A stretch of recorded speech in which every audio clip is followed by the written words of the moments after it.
오늘도 몇 주간은요, 성령 하나님과 함께하는 삶, 열매라는 주제로 말씀을 나누고자 합니다. 성령의 열매 많이 들어봤을 것입니다. 책도 많이 나와 있고요. 또 설교의 제목으로 또 많은 그 목사님들의 설교를 들었을 것입니다. 성령 하나님과 함께하는 열매, 또 저와 함께 말씀을 읽어가면서 말씀을 나누면서 함께 또 삶을 나누다 보면 열매도, 성령의 열매도 이렇게 우리가 바라볼 수 있겠구나, 이런 마음들 가질 것 같습니다. 그런 기대로 오늘 설교의 제목들, 또 몇 주간의 설교의 주제를 정했습니다. 본격적인 이야기를 하기 전 성령 하나님과 관련된 몇 가지 궁금한 질문에 답을 하는 것이 전체 말씀을 이해하는 데 큰 도움이 될 듯 싶습니다. 첫 번째 문은 이것입니다. 우리 안에서의 성령 하나님의 역할. 성령 하나님은 우리 안에서 성도, 신자, 신사 한 사람 한 사람 안에서 어떤 역할을 하시는 것일까? 이 이야기 궁금할 겁니다. 성령 하나님은요, 우리 안에서 이런 일을 하십니다. 2000년 전에 예수님 사건을 실제적, 현실적으로 만들어 주십니다. 그래서 저와 여러분들을 죄에서 구원하시고자 십자가에 죽으시고 3일 만에 다시 살아나신 것을 믿습니다. 우리가 2000년의 사건을 믿고 있습니다. 그리고 2000년 전에 그분을 보지도 못하고 또 이렇게 현장에 그 자리에 있지도 않았는데 그분을 나의 구주로 영접하여 살아갑니다. 이 일, 성령 하나님이 하시는 일이지요.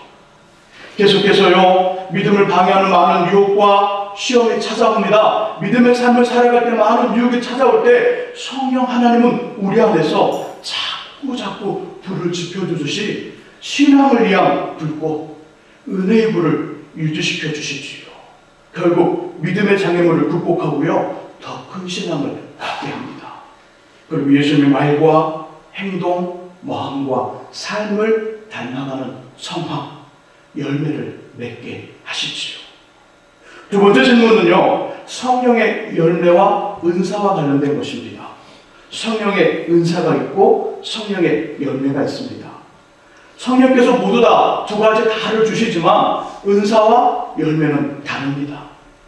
성령의 열매는요, 예수님을 자신을 구주로 영접하는 성도들에게 일어나는 성품의 변화, 삶을 말한다면 은사는요, 다른 사람들을 가르치고 도와주며 봉사의 일을 하게 하여 주시는 어찌 보면 기능과도 같은 것입니다.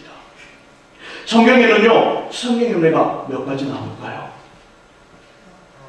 9가지. 9가지가 나오고요. 열매가 맺히는 순서가 있을까요? 없을까요? 있어요. 사랑을 맺힌 다음에 반드시 희락을 맺혀야 되고, 그리고 8단계를 거친 다음에 9단계 절제의 열매를 맺혀야 되고, 그런 순서가 정해져 있을까요? 순서는 정해져 있지 않습니다. 다만 사람마다 성령의 열매의 질과 성숙도는 차이가 납니다. 열매에 어떤 맺히는 순서는 없지만 성숙도와 질의 차이는 있는 것이지요. 또 이런 고민이 생길 수 있습니다. 목사님, 성령의 열매로 완전해져야만 은사를 받나요? 이건 어떻게 생각하세요? 열매가 우리 안에 완전해야만 은사를 받을 수 있을까요? 그것도 그렇지 않습니다. 은사와 열매 다릅니다. 열매와 은사 분명 관계가 있지만 서로를 위한 절대적인 이치에는 놓여 있지 않습니다. 열매가 완전해야만 은사가 주어지는 것 아니라는 거지요. 성령께서 각 필요에 따라, 성령 하나님의 필요에 따라 우리에게 주시는 은사와 열매는 다르다는 것이지요. 그렇다 할지라도 우리가 놓치지 말아야 될 것 있습니다. 그것은 자신의 사람들을 세상에 비추고 세상의 수금이라 말씀하시며 그 빛과 소금은 삶으로 보여진다는 주님의 말씀입니다. 세상의 빛, 세상의 수금이라, 너희는 세상의 빛이요 세상의 수금이라 말씀하신 주님, 그 주님의 말씀 속에 세상의 빛과 수금은 우리 삶으로 드러나는, 삶의 열매로 나타나는 모습이라는 것이지요. 그러므로 성령 하나님을 통한 열매 반드시 있어야 하지요. 먼저 성령 하나님을 통한 열매가 저와 여러분들 안에 가득하시기를 주님의 이름으로 축복합니다. 이 시간 함께 나눌 성령 열매 첫 번째는요, 사랑입니다. 사랑. 우리 주고 있는 두 번째 본문 마태복음 22장 34절에서 40절의 말씀을 한번 같이 읽어봅니다. 마태복음 22장 34절에서 40절, 신약성경 맨 처음 38쪽에 있습니다.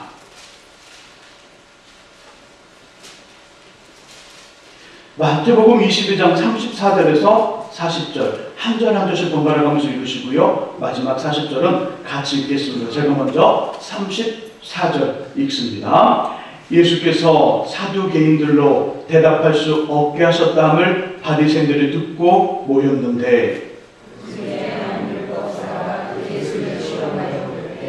선생님, 율법 중에서 어느 계명이 크니까? 예수께서 이르시되 내 마음을 다하고 목숨을 다하고 뜻을 다하여 주 너의 하나님을 사랑하라 하셨으니 이것이 크고 첫째 되는 계명이요.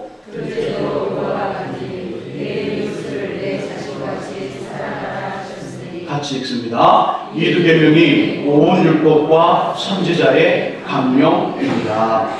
아멘. 함께 읽은 본문은요, 예수님이 물음을 받는 장면입니다. 그 질문에 답, 예수님이 어떻게 하시든지 간에 논쟁거리가 될 것입니다. 논쟁거리를 만들며 결국에는 그 대답으로, 그 말로 어려움을 당하게 하려는 나쁜 의도의 물음이었습니다. 그 물음 중 한 가지, 율법을 연구하고 율법을 가르치는 율법사가 말을 합니다. 주님께 묻기를, 랍비여, 선생님, 율법 중에서 어느 계명이 가장 큽니까? 예수님 대답하시죠. 하나님을 사랑하고 이웃을 사랑하는 사랑의 계명이 가장 크다 대답을 하십니다. 하나님 사랑, 이웃 사랑, 사랑의 계명.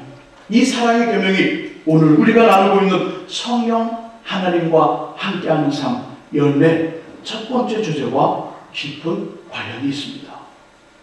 성령 하나님은요, 이 사랑의 계명 우리에게 어떻게 말씀하면서 어떻게 우리에게 은혜를 주실까요? 성령 하나님 우리에게 이 말씀을 주십니다. 저와 여러분들에게 하나님의 사랑, 우리를 향한 하나님의 사랑이 어떠한지를 알고 깨닫게 합니다. 하나님의 사랑이 우리에게 임합니다. 하나님의 사랑을 받고 있습니다. 성령 하나님은 우리에게 우리가 받고 있는 하나님의 사랑이 어떠한지를 알고 깨닫게 하신다는 것입니다. 우리를 향한 하나님의 사랑을 한마디로 표현한다면 이 사랑입니다. 돌아보는 사랑. 돌아보는 사랑. 다시 휙 뒤돌아가는 것이 아니라 다시 한번 돌아보는 사랑. 이것이 우리를 향한 하나님의 사랑이라는 것이지요. 하나님은 자신의 모습과 형상을 따라 처음 사람 아담을 만드시고요. 동산에 있는 모든 나무의 열매는 내가 임의로 먹을 수 있지만 중앙에 있는 선과 악을 알게 하는 선악과만은 따먹지 말라. 그것을 먹는 날에는 정령 죽을 것이라는 말씀을 하십니다. 그러나 하나님의 창조물 중 가장 강교한 뱀이 유혹을 했지요. 그 열매를 먹으면 눈이 밝아져 하나님처럼 될 거야. 하나님처럼 되어 보지 못했던 것을 보고 듣지 못했던 것을 들으며 놀라운 삶을 살 거야. 그리고 죽지 않아. 그는 열매를 따서 먹어. 유혹을 받고요, 선악과를 보는 순간 다른 날과는 다르게 그 열매가 너무너무 보기에 좋은 것입니다. 먹음직해 보였습니다. 지혜를 줄 것만 같은 그 마음 가득 찼지요. 하나님의 말씀, 선악과만은 따먹지 말라. 그 말씀 까맣게 잊어버리고요, 드디어 손을 댑니다.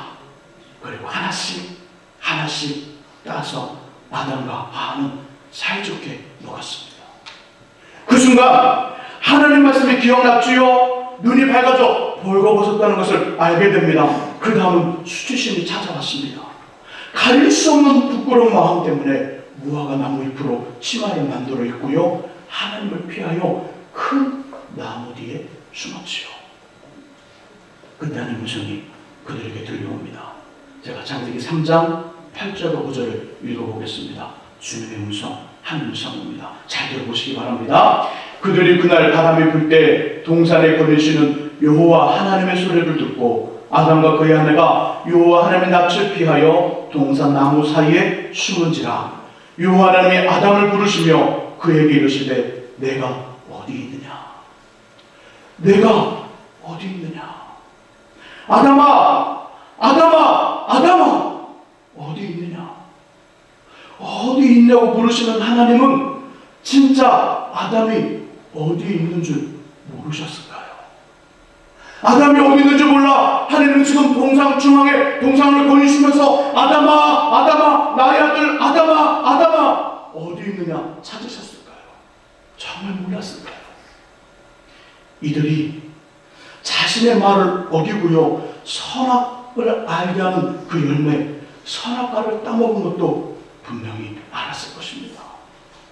자신을 찾는 하나님의 소리를 듣는 아담의 마음은 어떠했을까요?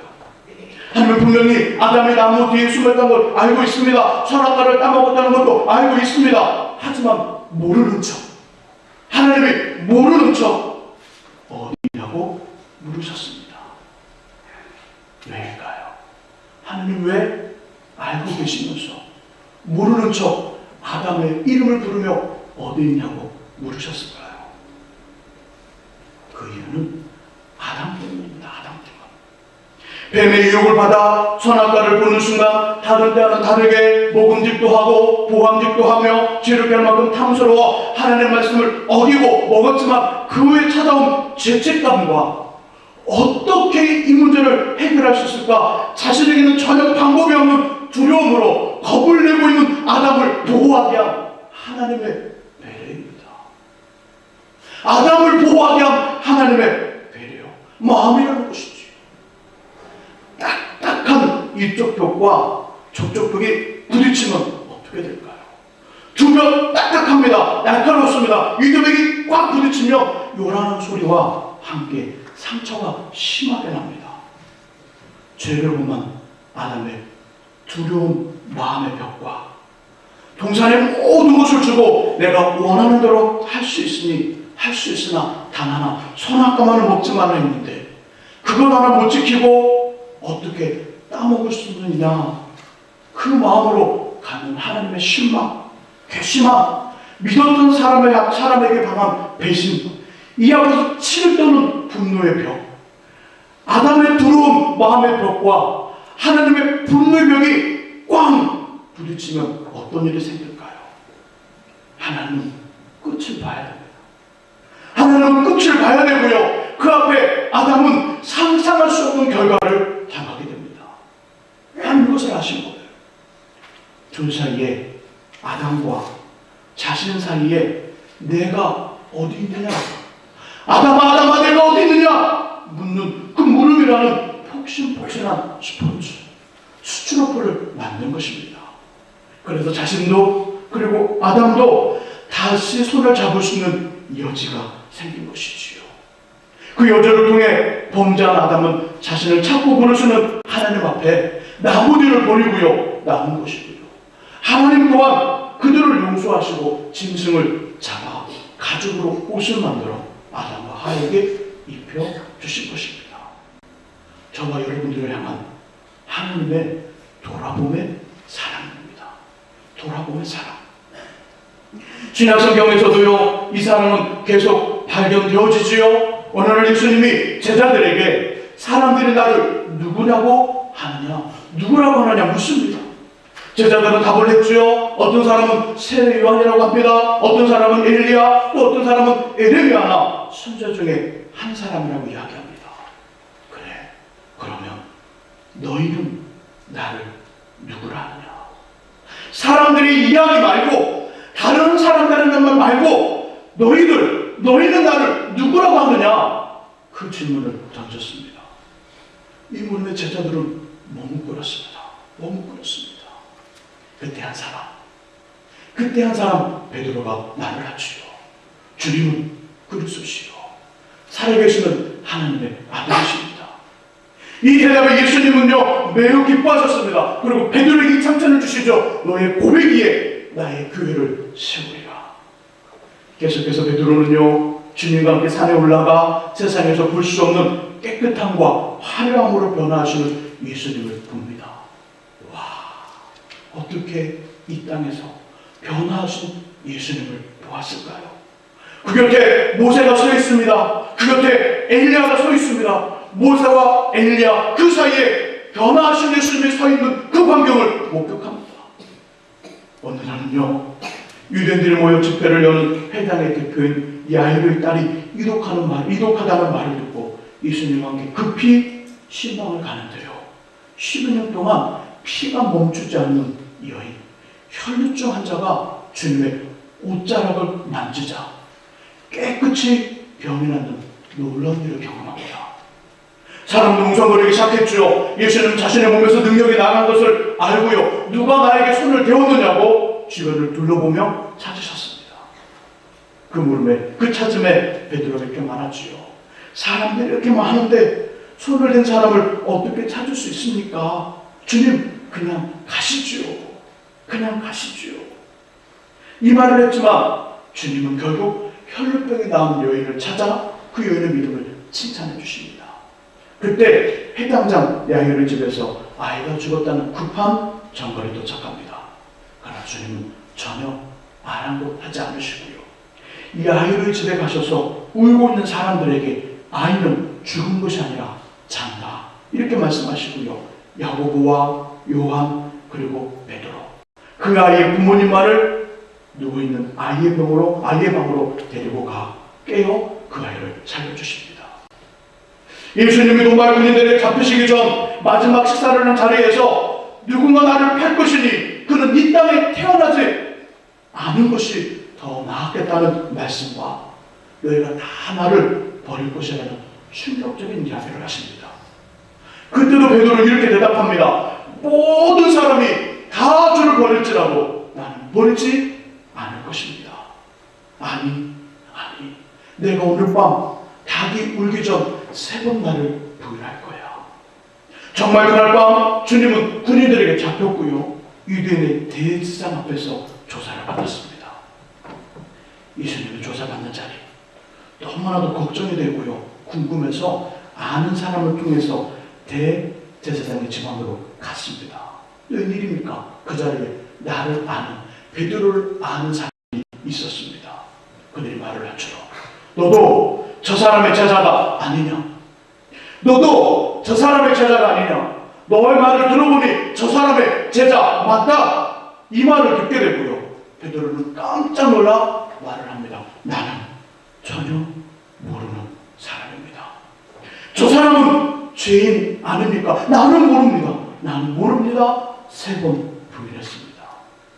정말 우연일까요? 아니면 예수님의 연이 맞은 것일까요? 3번째 주님을 모른다고 부인할 때 닭이 크게 울었습니다.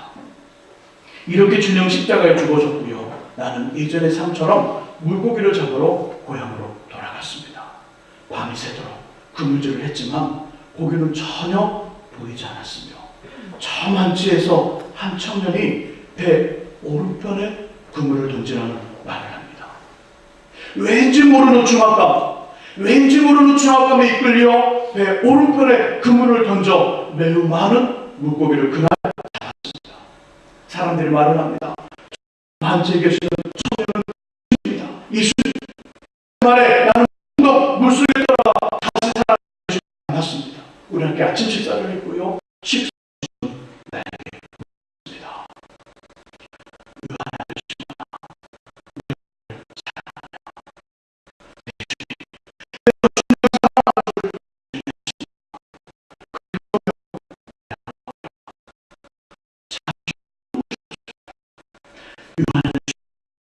내가 나를 사랑하느냐?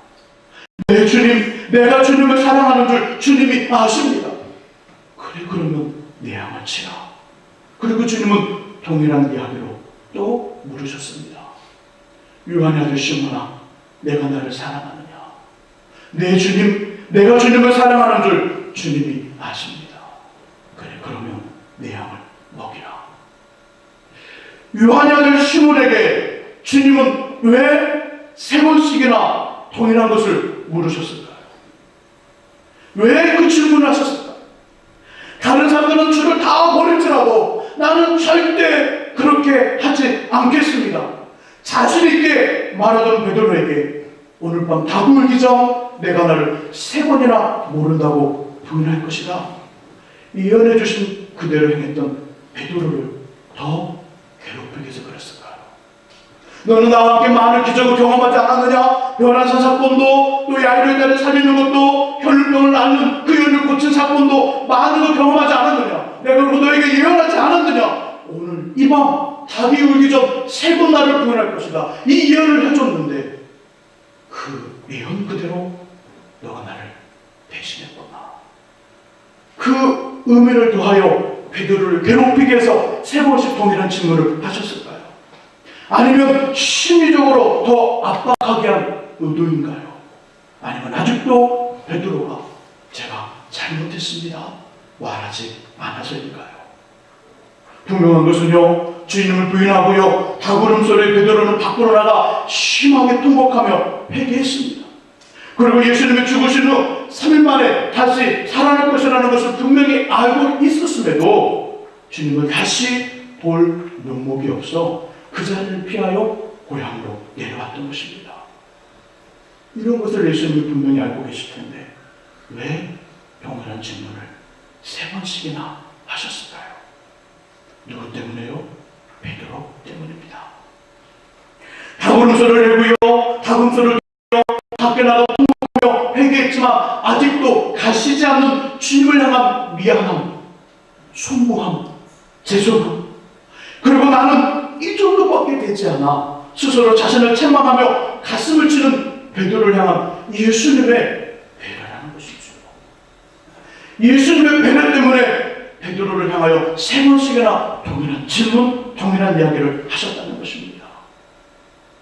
마치 엉덩이에 주사를 맞는 것을 생각하시면 예수님이 베드로에게 3번 질문한 내용들을 이해하기 쉬울 듯 싶습니다. 심하게 감기에 걸리거나 몸이 아프면 의사 선생님들은 약과 함께 주사를 처방합니다. 약은 약국에서 타지만 주사는 병원에 있는 간호사 선생님들에게 맞아야 합니다. 엉덩이 주사를 맞을 때 간호사 선생님들 어떻게 하시던가요? 힘을 빼라고 말하죠. 힘을 빼세요. 힘을 빼세요. 그리고요, 주사를 들지 않은 손으로 엉덩이를 치면서 우리의 신경이 엉덩이를 치는 그 속에 쏠릴 때 순간으로 주사를 쑥 넣습니다. 만약 맨정신에 주사바늘이 우리 몸속에 들어온다고 상상해 보십시오. 사진을 찍을 때처럼 하나, 둘, 셋 하면 주사바늘이 들어갑니다. 이제 간호사 선생님 말을 합니다. 셋 하면 주사바늘이 우리 선생님의 엉덩이에 쑥 들어갈 겁니다. 제가 셋을 쓸 테니 마음의 준비를 하십시오. 하나, 둘, 셋. 셋 하면 겁이 납니다. 몸이 굳죠? 하나, 둘, 셋. 끔찍합니다. 있는 힘껏 엉덩이에 힘을 주지요. 그럼 주사를 맞을 수 없습니다. 병을 치료할 수 없는 것이지요. 주님도 이렇게 베드로에게 말씀하실 수 있습니다. 베드로, 내가 잡히기 전 밥을 먹으며 뭐라고 했느냐? 밥 울기 전 3번 나를 모른다고 부인할 것이라고 말한 거 기억하지? 기억하고 있습니다. 그런데 왜 대비하지 못했느냐? 미리 알려줬으니까 얼마든지 그렇게 하지 않을 수 있었잖아. 그러면서도 너가 나의 제자라고, 나의 수제자라고 말할 수 있을까? 이렇게 말할 수 있겠지요. 주사를 맞을 때 아무런 흡수장치 없이 쿡 찔러 약을 넣는 것처럼 예수님도 베드로의 상처한 마음, 그 마음을 난도질하듯 하실 수도 있습니다. 근데 주님 전혀 그렇게 하지 않습니다. 주사를 놓기 전 엉덩이를 툭툭툭 때리는 흡수장치처럼 베드로에게 동일한 질문을 3번 던지면서 3번 부인했던 과거를 깨끗이 처리하며 그 상처로부터 자유롭게 합니다. 저와 여러분들을 향한 주님의 돌아봄의 사랑입니다. 저는 목사이지만 솔직하게 종종 죄에 빠집니다. 이 말을 듣면 갑자기 우리 속에 생각이 번뜩 나죠? 어떤 죄일까? 목사님 어떤 죄에 빠질까? 알려하지 마십시오. 다칠 수 있습니다. 종종 죄에 빠집니다. 그리고 종종 낙심과 실망과 고민에 사로잡혀 그만 집에서 나오지 않고요. 이불 속에 있는 우울함을 경험할 때가 있습니다. 그런데 그렇게 빠지는 죄와 낙심, 실망, 고민의 문제는요. 매일, 매번, 매순간 다르거나 새로운 것이 아닙니다. 매일, 매번, 매순간 다르거나 새로운 것이 아니라 반복적이며 습관적이라는 거예요. 이미 예전에 회개했던 것, 똑같이 그 죄를 짓고 있습니다. 이미 홍역을 치렀던 것, 이미 그 아픔과 갈등과 문제 때문에 하나님밖에 싫어하면서 하나님이 어찌어찌 해결해 주시면서 이미 제 안에 홍역을 치렀던 것, 그런 것들과 함께 계속해서 반복적으로 죄를 짓고 반복적으로 고민에 빠집니다. 이것을 보시는 하나님의 마음 어떨까요? 이런저런 대하시는 주님의 마음 어떨까요? 당장이라도 해초를 들고 엄한 모습으로 강하게 압박하지 않으시겠습니까? 하지만 한 번도 그렇게 하신 적 없습니다. 회개하는 믿음 없이 갈등하는 저를 한 번도 주님은 거절하지 않고 용서하시고 갈등과 고민에 대해서는 다시 약속을 새겨주시면서 제 마음에 평안을 주십니다.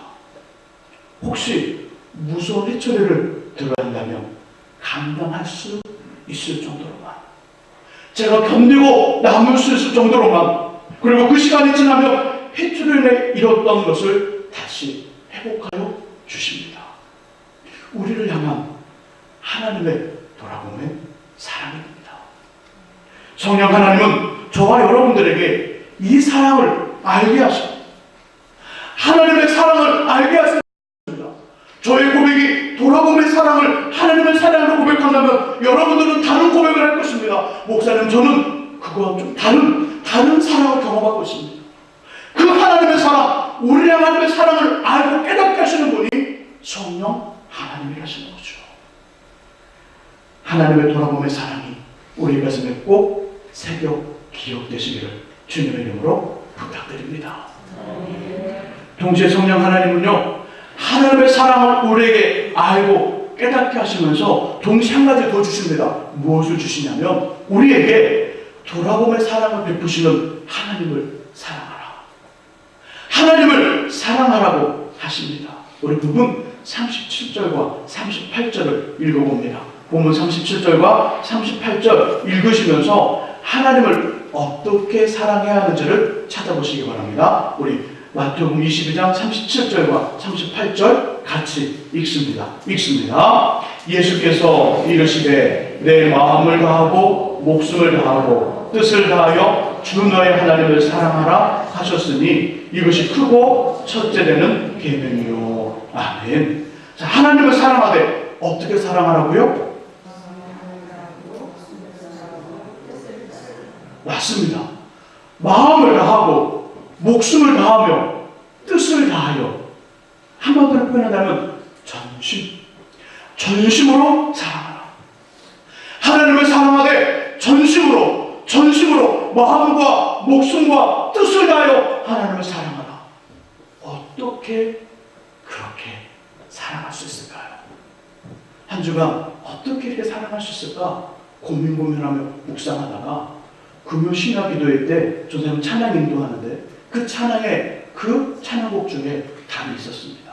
우리 한번 그 찬양 한번 불러볼까요? 내가 주인 삼은 것 내려놓고, 우리 한번 찬양하면서 마음과 목숨과 뜻을 다하여 전심으로 사랑하는 방법이 저런 모습이구나 알 수 있을 것입니다. 우리 한번 찬양하면서 한번 말씀을 한번 더 기억해 보십시오.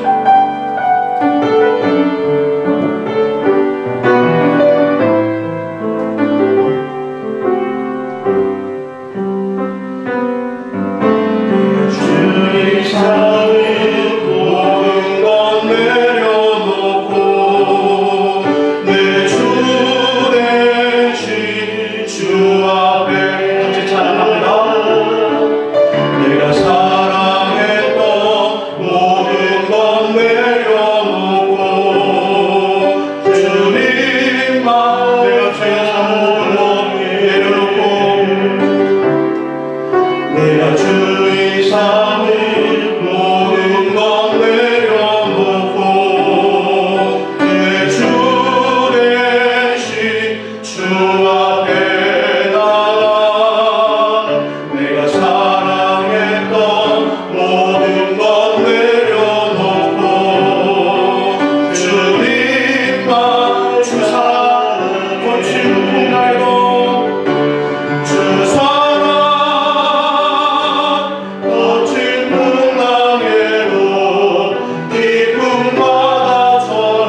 고백합니다. 내가 주의 삼은 모든 것 내려내신 주 앞에 주 앞에 내가 사랑했던 모든 것 내려 주님만 사랑해 주님만 사랑해. 자, 눈을 감고요 한번 들어보시기 바랍니다. 우리가 모든 주인 삼는 것 내려놔야 됩니다. 내가 가장 소중히 여겼던 것 내려놔야 마음과 목숨과 뜻을 다하여 사랑할 수 있습니다. 습관적으로 좋아하고 정기적으로 즐기는 것보다 하나님이 더 좋으신가요? 내가 가장 중요하게 생각하는 것보다 하나님을 더 중요하게 생각하십니까? 내가 가장 중요하게 생각하는 가치, 사상, 마음, 비전, 목표, 삶, 이것보다 하나님이 더 소중하신가요? 우리 피아노 반주에 맞춰서 우리 마음을 다시 한번 점검하며 정말 내가 하나님을 제일 좋아하는가, 내가 정말 하나님을 제일 소중히 여기는가 한번 조용히 묵상으로 우리 마음을 점검해보고 우리 삶을 점검해보고 내려놓고 결단하지 못하고 결단하고 한번 우리의 사랑 드리도록 합니다. 조용히 묵상하며 기도하며 떠나게 나갑니다.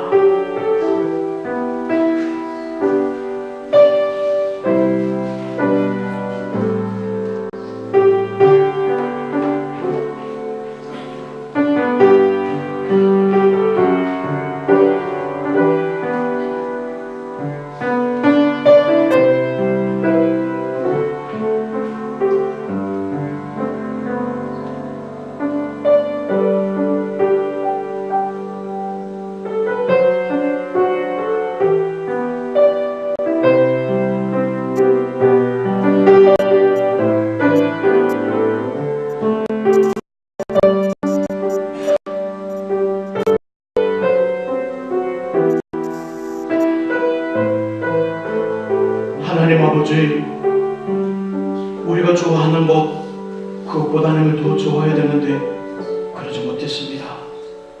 우리가 소중히 여기는 것보다 하나님을 더 소중히 여겨야 되는데 그러지 못했습니다. 하나님 우리에게 두 번째, 세 번째 자리일 뿐 첫 번째 자리는 아닌 것을 고백합니다. 하나님 우리를 용서하여 주옵소서. 우리가 좋아하고 우리가 즐기는 것보다 하나님을 더 좋아하게 하시고 우리가 소중히 여기는 것보다 하나님을 더 소중히 여기는 그 사랑 우리 안에 있게 하여 주옵소서. 성령님 우리를 도와주지 않으시면 하나님을 전심으로 사랑할 수 없으니 성령 우리를 도와주셔서 전심으로 마음과 목숨과 힘을 다하여 하나님을 진리로 사랑하게 하여 주옵소서. 성령님만이 우리를 도와주셔서 그렇게 하나님을 사랑하며 살게 하여 주옵소서. 예수 그리스도 이름으로 기도합니다. 아멘. 우리 내가 주인 삼은 것 우리 내려놓고 같이 한번 더 찬양